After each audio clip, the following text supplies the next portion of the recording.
اے اللہ جو دلوں کو پھیرتا ہے، دلوں کو موڑ دیتا ہے، ہمارے دلوں کو اپنی اطاعت پر موڑ دے، یعنی تیری بات ماننے میں ہمارا دل لگ جائے، ہمارا دل اس طرف متوجہ ہو جائے.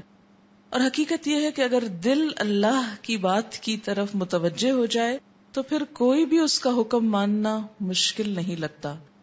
پچھلی دعا میں ہم نے مانگا تھا کہ ہمارے دل کو دین پر جما دے. جب یہ مرحلہ طے ہو جاتا ہے کہ دل دین میں جم جاتا ہے کہ اس کے بغیر اور کوئی آپشن نہیں، کوئی اور آلٹرنیٹ نہیں، کہیں اور میں جا نہیں سکتا. اب دیکھیں کہ دین کے باہر اگر ہم نکلتے ہیں تو ہمارا کیا ٹھکانہ ہے؟ کہاں جائیں گے ہم؟ کتنا بھاگیں گے؟ بھاگ کے کہاں جا سکتے؟ کہیں بھی نہیں. اللہ کے بغیر تو کوئی اور جائے پناہ ہی نہیں. تو ہماری نجات اسی دین میں ہے. لیکن مشکل کیا ہے کہ دین میں ہوتے ہوئے بھی ہم اطاعت نہیں کرتے. ہم یہ تو سمجھتے ہیں کہ دین ہی ہماری مشکلات کا حل ہے دنیا اور آخرت کی، لیکن دین کو اپنانا نہیں چاہتے. اللہ کی اطاعت پر دل نہیں لگتا، جو پھر ایک اور مشکل ہے.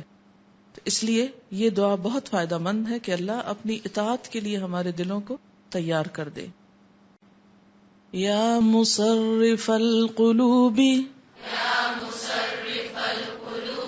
صرف قلبی علی طاعتک.